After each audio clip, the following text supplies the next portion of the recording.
What is up, YouTube world? It's Jay Coffee on the vid, back with another blog for you guys. Now listen, we talk about 6ix9ine and how he testified and how he's back out here free, trying to pursue this career in the entertainment industry, trolling people, making music, selling merch, doing what he does. We've discussed this numerous times. We know about this, right? But what we're talking about in this video is one of the individuals who is behind bars, facing crazy football numbers right now, thanks to 6ix9ine's testimony. You know what I mean? Occasionally Shoddy will get brought up, but for the most part, these guys sitting behind bars, they don't get a lot of news coverage. You know what I mean? It's a tough life, that gangster lifestyle, and when I say this, I'm not knocking anyone who's participating in that lifestyle, but you really got to think about what you're doing, because 9 times out of 10, you die or you end up behind bars facing football numbers or something to that effect. It's kind of like, sounds cliche, but when they say jails, institutions, and death, that's normally the end game, the end result when you live that lifestyle. But this guy that we're talking about here, Anthony Harv Ellison, 32 years old, sitting behind bars, you know what I mean? He was muscle. He was a soldier for Treyway. He put in a lot of work, put in a lot of pain. And, generally his job was to hurt people. Now, when I'm saying all this and speaking on this guy, I'm not trying to sit here and say, let's feel bad for this guy. Let's have a bunch of sympathy and everything like that. It is what it is. This guy knew what he signed up for when he got into gang banging and becoming basically a street soldier.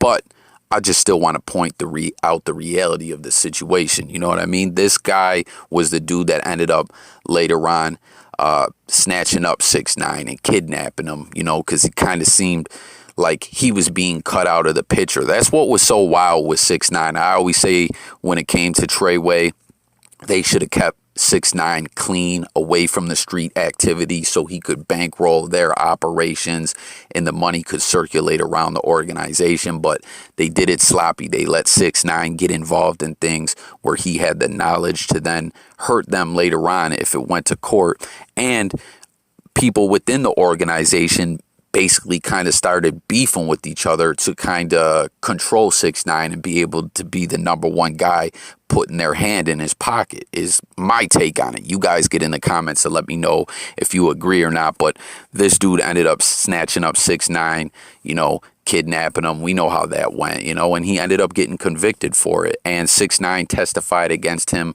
for numerous other activities, so 6ix9ine is now out here free, doing what he does, struck that deal with the feds.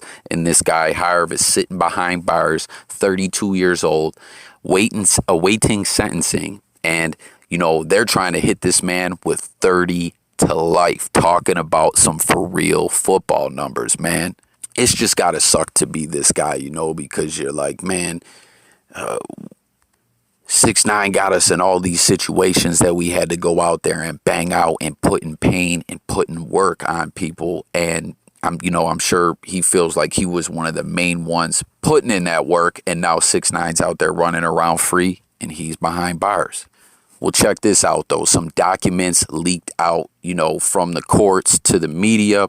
And one of them is a letter from this guy, Harv, to the federal judge and prosecutors and whatnot, trying to beg and plead for leniency. And it's just kind of wild, guys. We know, like I just said, he's facing football numbers. It's football season, 2 weeks in, going on week 3. Everyone's amped up for this football season. And he hit on some football references in this letter to the judge and prosecutors, trying to plead for them to give this man a light sentence, not to let him walk free, but just for some leniency, like, please don't hit me with this 30 to life sentence.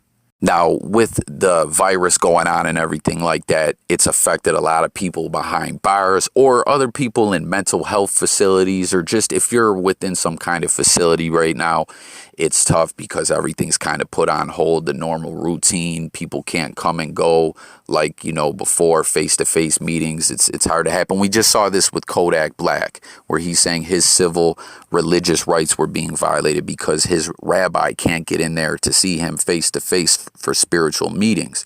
So with all this going on, this guy facing this crazy sentence, waiting on that court date, that sentencing court date, and he can't really meet with his lawyers and all that. He wrote this letter. Like I said, it's 6 pages long. I ain't about to read you guys the whole letter, but there's one reference in here where he used this football reference, like I said, to paint his picture to the judge, saying what it feels like right now. He said, "I can imagine this is how Adam Vinatieri and the Patriots felt in 2004 Super Bowl 38 at the 41-yard line.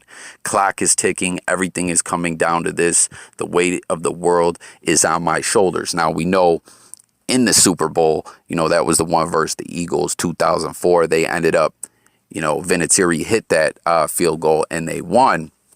But, I don't necessarily think that's how it's going to go for this guy, Harv. He wrote this letter, like I said, facing football numbers, using football references, pleading for the courts to let this man get another shot at life. 10 years, 12 years would be ideal for this guy. I'm sure he'd be happy with that. And, he says things within the letter, saying that he's matured and, talked about his circumstances in life that got him into gangbanging and all that. But at the end of the day, I don't think the prosecutors, the judge, anyone is going to care. I think they're going to slay this man. And, it's just kind of wild, man.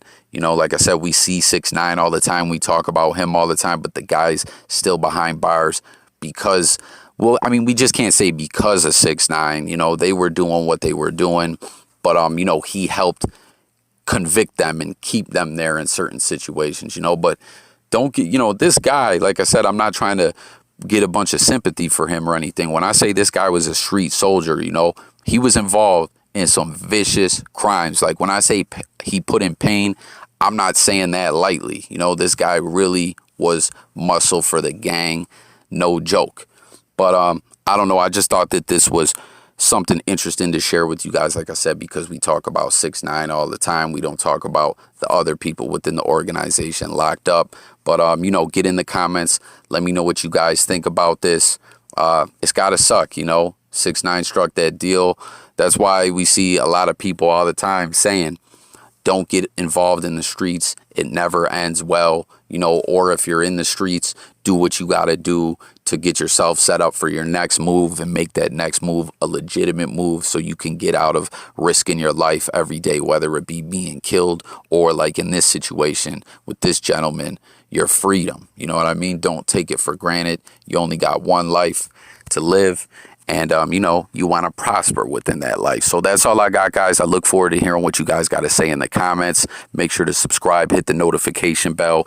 Daily content dropped on the channel, music, news, sports, and much more. Thanks for watching, guys. I look forward to hearing what you got to say in the comments. I'll catch you on the next one. I'm out of here. Peace.